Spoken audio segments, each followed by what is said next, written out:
The small kitchen was lit only by the glow of the microwave.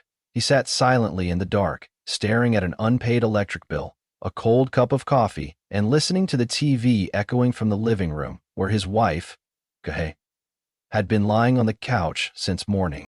3 a.m. He had worked overtime 3 days in a row this week just to afford the babysitter. Yet every time he walked through that door, it was the same scene. Toys scattered everywhere, dirty dishes reeking in the sink, and two kids running in circles under the screams of their mother, who had reduced her daily routine to binge-watching reality shows. He met Kendra when they both worked as accountants at an insurance company in Des Moines. He was 27, she was 25, smart, sharp, and her smile made people feel like they mattered. They fell in love fast and got married after 2 years of dating. Their first daughter was born a year later, Sarah, now 8. Everything seemed perfect. They had long talks about having another child. He wanted it. She hesitated. When she found out she was pregnant the second time, she neither resisted nor celebrated. "You won't be mad if I don't want to keep it, right?" That question still echoed in his mind. He told her he'd support whatever made her feel okay. She chose to keep the baby. Rachel was born on a rainy March morning. He hoped her arrival would mend the growing rift. It didn't. Since Rachel's birth, Kendra had become someone else. Irritable, snappy at everything, at him, the kids, even the light in the bedroom. She stopped breastfeeding, refused to rock the baby to sleep. Diapers stayed soiled for hours. Cold milk was fed without warming. He learned to mix formula while still in a suit, taking over everything the moment he walked in the door. No one warned him how brutal postpartum changes could be. Kendra claimed she was exhausted. He understood. But the exhaustion lingered for almost a year, with no sign of improvement. He hired a part-time nanny, Maria, a kind, older Mexican woman. It started as morning help, then became full day. Kendra didn't object, didn't contribute. She said, "You earn the money, you handle it." Their apartment was just enough to live, not enough to breathe. He worked at a small logistics company with a barely above-average salary. He canceled Netflix, stopped ordering takeout, even sold his old car to afford Maria's paychecks. Without her, he had no idea how the kids would survive. He thought it was just a phase, that more time would help.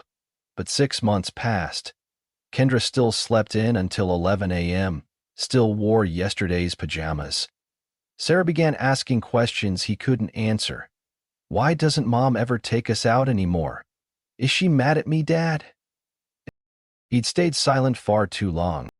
One Saturday night, he sent both girls to his parents' house.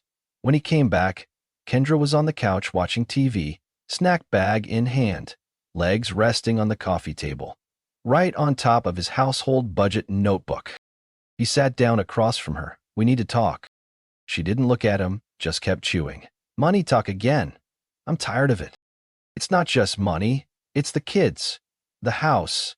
It's you, their mother, making them feel abandoned." She smirked. "Are you trying to win Dad of the Year now?"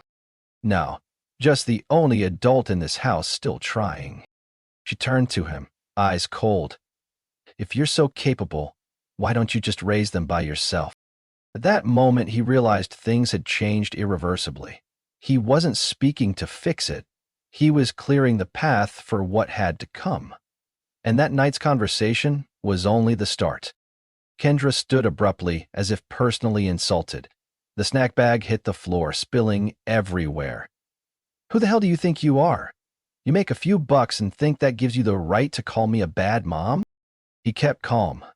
"Sarah flinches every time you yell. She's scared to sit next to you. Have you seen her face when you scream?"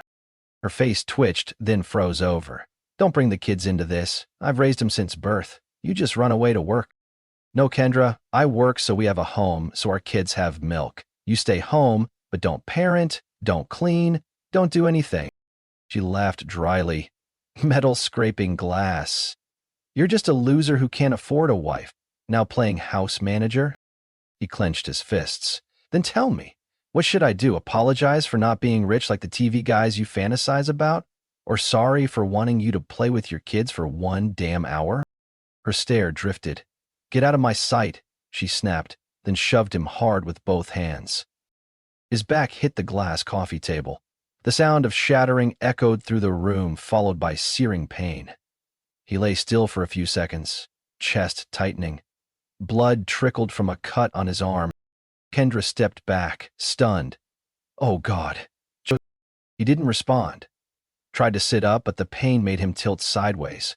The room grew dense. Sarah stood in the hallway, clutching her teddy bear, face pale. Neighbors rushed him to the ER after hearing the crash and screaming. The doctor said it was soft tissue damage along his back and a few deep cuts requiring stitches. Not life-threatening, but had the force been stronger, he might have broken his spine. 3 days in the hospital gave him time to think. Life with Kendra had become a test of endurance, but now it crossed the line. Violence was where he drew it. He barred her from visiting, no texts. Once discharged, he called his mom. "Can you pick up Sarah and Rachel tonight? I need to take care of something. Alone." Back home, Kendra was cleaning the floor. No TV, no snacks, just silence. He didn't care for the performance. "Kendra, you need to leave this apartment." She froze. "What the hell are you saying?" "You can't stay here. You hurt me. I won't risk you hurting the kids. Unless a licensed therapist clears you, you're not coming back." "You're overreacting." I said, "I'm sorry. I panicked. It wasn't intentional." "We both know it wasn't an accident. You were angry. You lost control. You hurt me. Now, you're accountable." "So what? You're throwing me out on the street after all these years?" "No. I'll pay for a temporary place for a month. You can stay with your parents, but not here. And you'll only see the kids under supervision or with a doctor present." She fell silent, then screamed, "You're a coward. You're pathetic. Can't even keep a wife and now blaming everything on me." He didn't flinch, just handed her a note with the therapist's number and the appointment he'd already scheduled. "Go get help. Show documented progress. Then we'll talk. If not, this ends." She stared at him, then pulled her keys from the hook. "You'll regret this. One day those kids will ask why their mom's gone. You won't dare tell them the truth." I didn't respond. I just stared out the window, where the street lights spilled across Sarah's bedroom glass. I knew I had just opened the door to a storm far greater, but I'd rather face chaos head-on than keep living in darkness and call it light. We had been separated since the day Kendra left the apartment. She moved in with her mother in the suburbs of Davenport, while I stayed behind in Des Moines, raising our 2 kids alone in that old place. Every morning, I woke Rachel first, brushed her hair, then made cereal for Sarah. They kept asking about their mom, but after a few weeks, the questions stopped. Children adjust to loss in ways adults never quite manage. Our marriage entered its most fragile phase, couples therapy. I didn't hold much hope, but Kendra's therapist, Dr. Lynn, said she was making progress. Kendra agreed to weekly sessions, sometimes even initiated conversation with me in a calmer tone. By the 3rd month, I allowed her to see the kids. Only for a few hours, and only under supervision, either mine or Dr. Lynn's. Those visits made the girls both excited and confused. Kendra acted attentive, brought new toys and homemade cookies. I wasn't sure if it was genuine or just a facade, but I didn't dare reject something that might help my daughters heal. By the 6th month, I thought the past might finally settle. She was showing up consistently, less irritable, occasionally asking about my well-being. I wasn't naive enough to believe things would return to how they once were, but if we could co-parent with civility, I was willing to try. Then everything stalled. No warning. She missed one session, then another. Texts went unanswered. Calls rang out. Dr. Lynn told me she hadn't shown up. No one knew what happened. I tried not to assume the worst. Maybe she was sick. Maybe something personal. But after 3 weeks of silence, I drove 2 hours to her mother's house. Her mother cracked the door halfway. "Kendra's not home. She went away for a few days. She wouldn't look me in the eye, didn't invite me in." When I asked who she was with, the reply was the same. "Taking a break. People need space sometimes." I stood still on the porch. A sharp autumn breeze whipped at my face, rustling leaves around my shoes. Something felt wrong, though I couldn't yet name it. Just as I turned to leave, a gray pickup truck pulled into the driveway. A tall man stepped out, long dark hair tied loosely behind his neck. He walked around the front and opened the passenger door. Kendra stepped down. One hand held grocery bags, the other wrapped around his back. They didn't see me until she looked up, and her eyes locked with mine across the damp yard. She froze. He didn't. Still smiling, his hand resting comfortably on her lower back like it belonged there. I don't remember how I got closer, only that in the next moment, I was standing right in front of them. "Sean," she muttered, like a name dropped from an unfinished script. I stared at her. "So the past 3 weeks were just—" Sean spoke up, voice calm and indifferent. "You must be Josiah. Kendra's told me about you." I said nothing. Kendra pulled at his arm, trying to avoid my gaze. "I wasn't trying to hide," she whispered. "I just didn't know how to tell you. I needed to find myself again." Going by sleeping with someone else while still in marriage counseling? She didn't argue, didn't apologize, just turned her face away. "I don't think we can fix this, Josiah. I've tried. But I feel lighter around Sean. He doesn't make me feel guilty for being tired." I laughed. A hollow, bitter sound. "You know what tired feels like? Watching your kids ask about their mom every day while she's making out with her ex-boyfriend on her mother's porch." Sean stepped between us, voice low. "No need to escalate, man." I stepped back, eyes locked on Kendra. "I'll call my lawyer. This time, there will be no more conditions." I walked away. My car was parked far up the block. Each step felt heavier than the last. As I unlocked the door, I heard kids laughing from a nearby yard. Bright, carefree sounds. I closed my eyes and exhaled. It was time to stop fighting for someone who never intended to stay. That same night, I drove out of Davenport. No music, no stops, no radio. The darkness along the highway swallowed the sound of every breath. When I reached Des Moines, I pulled into a 24-hour coffee shop, downed a bland espresso, and called my lawyer. "Let's restart the process as soon as possible." My attorney. Alana Cresswell was the only woman I trusted besides my mother. Sharp, direct, not easily swayed. She didn't ask why I changed my mind. Just confirmed that the previously paused divorce paperwork would be updated. 3 days later, Kendra received the official notice. I cut all communication with her after that. Phone, messages, social media, everything blocked. All visits with the kids were suspended. Kendra didn't react immediately. Nearly a week passed before she messaged my mom. "Josiah has his reasons, but I'm not giving up." I no longer cared.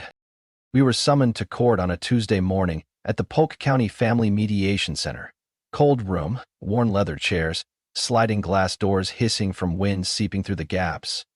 Kendra arrived with a man I'd never seen before. Not Sean. He introduced himself as her attorney. Kendra looked worn out. No makeup, hair in a rushed bun, gray dress wrinkled at the hem. The negotiation didn't last long. I requested full custody of Sarah and Rachel. Kendra didn't object. No arguments, no emotion. "You agree to forfeit all parental and legal rights?" Alana asked her one last time. Kendra nodded faintly. "Yes, I don't want to hurt anyone further." I didn't know who she meant. The kids? Herself? Me? Then came the financial portion.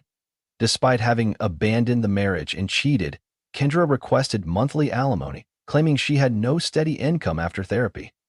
Her lawyer argued she had been a full-time housewife, sacrificed career opportunities, and deserved reintegration support. I stayed silent. Alana didn't. My client has paid for everything: housing, childcare, kids' expenses, even Kendra's therapy. She hasn't worked, hasn't contributed, and is now living with a new partner. She even used his credit card to buy gifts for someone else. We have the statements. Kendra glanced over as if hoping for some pity. I held her gaze, unflinching, unmoved. The court denied her alimony request. The reason was clear: no evidence of financial dependence or inability to earn independently. As we exited, I spotted Kendra under the awning outside. A light rain had begun. Her hair stuck to her forehead, her figure sagging. For a second, I didn't recognize her. Not the woman I once lay beside, not the one who promised to raise 2 children with me. She called out as I walked past. Josiah, you won't even give me a chance? Not even as their mother? Or stop, barely. You had your chance, you left. Don't blame those who stayed for not holding on to what never wanted to be held. I walked on, never turned back. Weeks later, the court issued its final ruling. Josiah Chambers granted full custody and legal guardianship of Sarah, age 8, and Rachel, age 6. No financial support or visitation rights awarded to Kendra Morrow. I got the news while folding my daughter's laundry. Sarah was picking a dress for her school field trip. Rachel ran around the room singing off-key nonsense.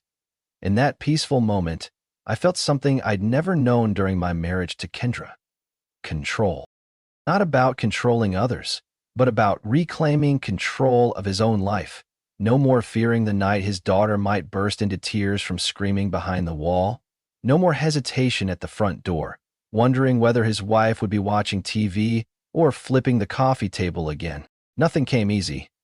But from that point forward, he could begin rebuilding one piece at a time, from the wreckage left by the person he once trusted most.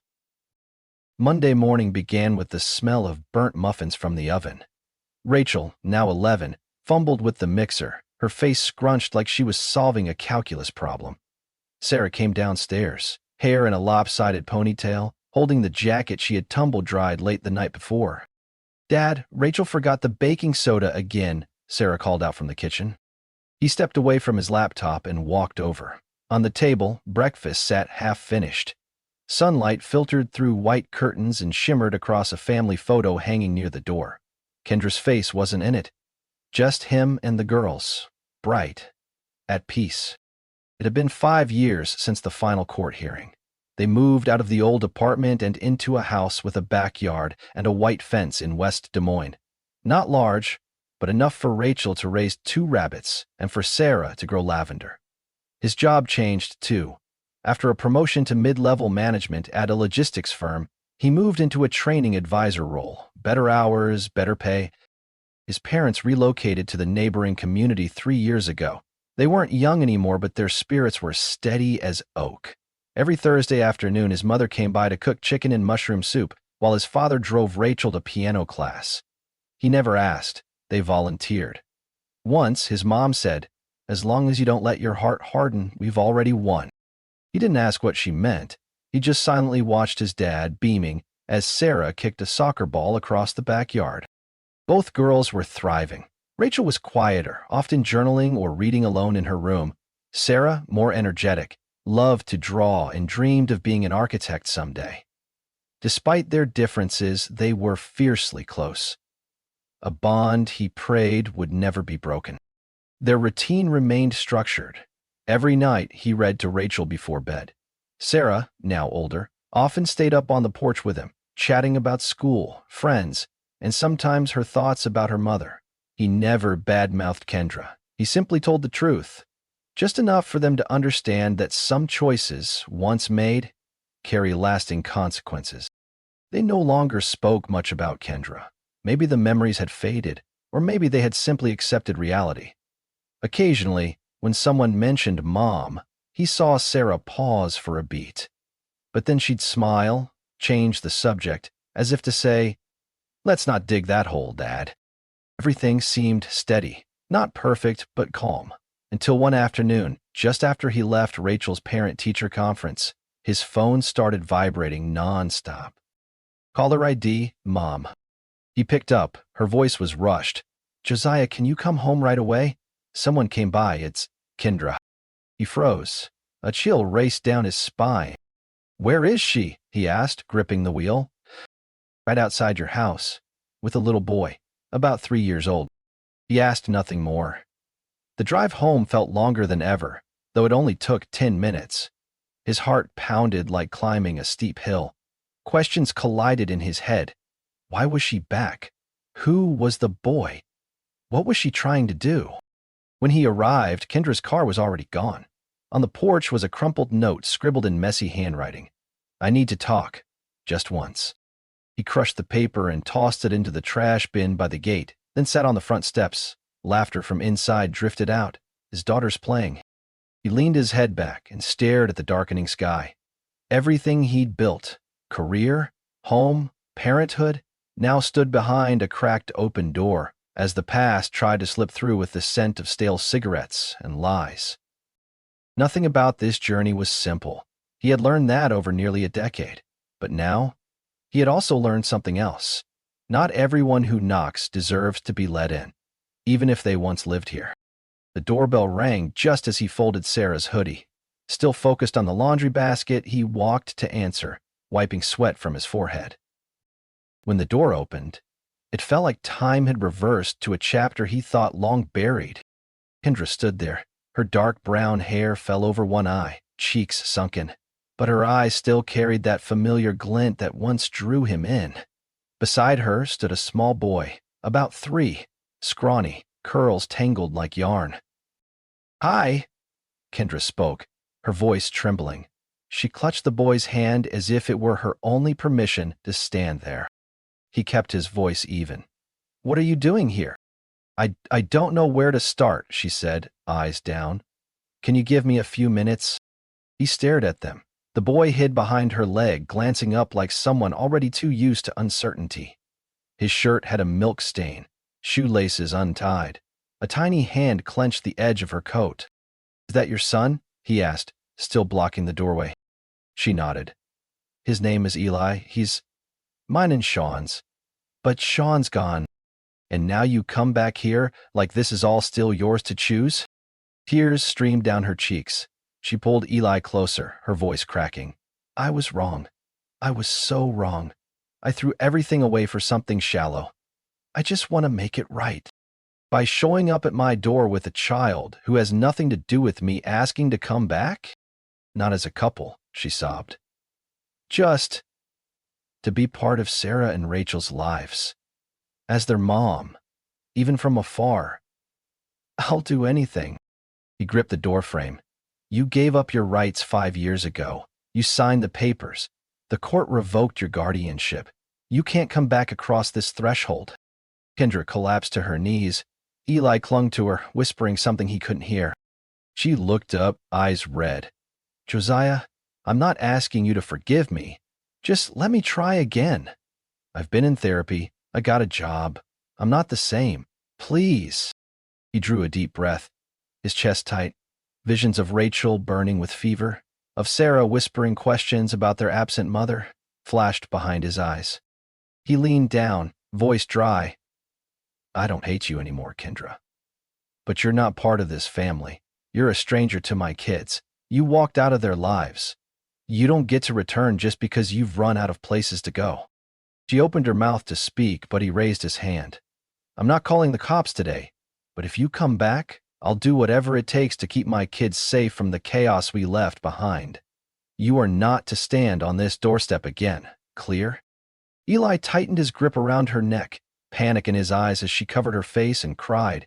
She didn't answer. She just pulled the boy to his feet and stepped back. He closed the door slowly, not from hesitation, but because on the other side, the past was still howling like a draft from the basement. He leaned against the door. Sarah and Rachel were still at school. He needed time to figure out how to tell them. Or maybe he never would. If Kendra truly disappeared again, just like she chose 5 years ago. A faint sob echoed from the front yard. Then silence, like a melody cut mid-note. He didn't look back. Not everything was over, but for now he had drawn the line between pain and peace. That evening after Kendra left, he tried to push it all from his mind. Her tear-streaked face, the confused stare of a boy he didn't know. He said nothing to the girls when he picked them up from school, never mentioned what had happened. Everything unfolded like any other day. Dinner, homework, bedtime. Until Sarah suddenly asked a question that hit him like a punch to the chest. "Dad, why didn't Mom come inside today like she usually does?" I stared at her. "What did you just say?" Sarah lowered her head, her voice shrinking. She comes over when you're at work, just a few times. At Grandma and Grandpa's house, she told us not to tell you. She said if we did, you'd hate her and we wouldn't be allowed to see her anymore." My heart stalled. I sat down across from Sarah, trying to stay calm. Rachel, who had been playing with blocks in the corner, froze. Her eyes looked like someone had just uncovered a secret she was never meant to reveal. I spoke, firm. Where did you two see her? Sarah stayed quiet. Rachel looked at her sister, then turned to me, eyes red. Grandma and Grandpa let her come into their house? She played with us, but she told us not to tell. She said God would be mad. That's what she said. The room tightened, heavy. I sat still, every moment clicking into place. Every time my parents offered to take the girls for the weekend, every time Sarah said she'd played with a friend of Grandma's, the gifts that arrived with no name, the tight hugs the girls gave to someone I had assumed was just an old neighbor. That night, after they fell asleep, I drove to my parents' house. My dad's SUV was still in the driveway. The kitchen light was on. I didn't ring the bell. I used the spare key I'd had since I was a 20-something, fresh out of college. Mom was peeling apples. Dad was in front of the TV watching baseball, half a beer on the table. They jumped when I stepped inside. I didn't ease into it. What have you two been hiding from me all these years? Mom looked at me, then at Dad. Her eyes flickered with guilt before she set the knife down. Josiah, you need to hear the whole story. You gave Kendra my home address. You let her see Sarah and Rachel behind my back? Dad stood up. Son, calm down. I made it very clear, absolutely clear, that Kendra was not to have access to the girls. But you did the exact opposite. Mom began to cry. She's still their mother, Josiah. No matter how much you hate her, you can't erase that. She made mistakes, but who hasn't? You think I haven't seen the way Sarah falls quiet every time someone says the word mom? My jaw clenched. So you think you had the right to decide what was best for my kids? You think candy and guilt trips about God were the way to keep children silent? Dad's fists tightened. We were only trying to help. She begged us. Said she had no one else, nothing left. We believed that if she could just see her kids for 10 minutes a week, she wouldn't break down. I stepped back, my voice cold. Her breakdown is not their responsibility. She abandoned them to chase some man, and you betrayed your son's trust. Mom choked out, You don't understand. No. I understand perfectly. I understand that from now on, you are not allowed to take the girls anywhere without written permission. I understand that you traded your son's trust for tears from a woman who once called me a failure. And I understand that from today on, there will be no more weekend visits to Grandma's house. Mom wept. Dad said nothing. I walked out, shutting the door behind me. The sound of the deadbolt sliding into place echoed like a full stop on something long overdue. That night, I slept with Sarah and Rachel beside me, one on each side, their breathing steady, peaceful. I no longer believed in unbreakable family. Some bonds, once broken by betrayal, don't heal, blood or not. I sat in my lawyer's office, hand resting on a thick file marked Chambers. Filing for a restraining order against your own parents isn't easy.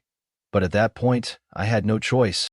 Alana, who had stood by me through years of divorce and custody battles, flipped through the petition silently, examining every line. The request sought legal protection from 3 people: Kendra Morrow, Karen Chambers, and Richard Chambers, all supported by evidence, handwritten letters, emails, indirect messages, and statements from both my daughters, recorded by an independent counselor.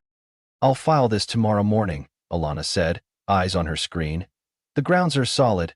We're asking for the maximum protection. 5 years. No contact, no proximity, no communication in any form. I nodded. Don't go easy on anyone. That night, I changed every lock in the house. Upgraded security cameras to sync with my phone.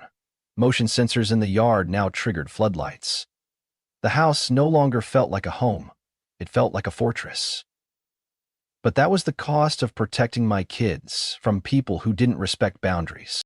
I called the principal at Sarah and Rachel's school. Clear, firm. Kendra may show up at any time, possibly with strangers, and could cause psychological harm. If anyone besides me comes to pick up the girls, the school is authorized to detain them and call the police. She agreed. She was a single mom, too. She understood the fear that only comes from watching your family spiral out of control. I switched to working from home full-time. My company supported me. They'd seen me fight to rebuild after the divorce. They stood behind me. I converted a small room off the kitchen into an office. Quiet, but close enough to hear the patter of feet in the hallway. I also scheduled family therapy. Sarah, now old enough to grasp more than I ever wanted her to, and Rachel, still young but deeply sensitive, both agreed. Maybe they were just tired of hiding things from the only parent who never left. In their first session, Sarah crossed her arms and stared at the table. Rachel leaned her head against my shoulder, silent the whole time. The therapist, Lydia, petite, with a breeze-like voice, asked careful, deliberate questions, as if piecing together broken glass. When Rachel finally spoke, I could barely breathe. Mom said if I told God would be mad at me, I don't want to be hated. Lydia didn't push. She nodded, jotted notes, and handed Rachel a stuffed bear. Afterward, she pulled me aside. Right now, the most important thing is making sure no one teaches your kids to feel guilty for telling the truth. No one has the right to use faith or love to manipulate a child. A week later, the court issued its ruling. The 5-year restraining order was approved. Kendra, my father, and my mother were legally prohibited from contacting me or my daughters, directly or indirectly. Letters, calls, social media, third parties, all forbidden. Any violation would lead to prosecution. That afternoon, I received a copy. I laid it on the dining table, read every stamped line. It didn't bring relief, just silence. That night, Rachel laughed louder than usual as she played dominoes with Sarah. Both girls sprawled across the rug, hair a mess, eyes no longer glancing at the door, hoping someone might walk in. I stood back. I didn't interrupt, just watched. Sometimes, peace doesn't come from forgiveness. It comes from setting boundaries between what's toxic and what's worth protecting. No one else could do that for my children but me, even if it meant going to war with those who once called themselves family. Even if my heart cracked 1,000 times. Josiah once gave everything to keep his family together, but when trust was broken too many times, even he had to learn to let go. From a faithless wife to parents who betrayed him, he chose to stand firm for his daughter's sake. After years of pain, court battles, and therapy, Josiah didn't just rebuild his life. He became the anchor for his children. He proved that real love sometimes means walking away from the past to protect the peace of the present. What do you think about Josiah's decision? Was he too harsh? Or was it the only way to protect his children? Share your thoughts in the comments below. Don't forget to follow the channel to discover more powerful real-life stories.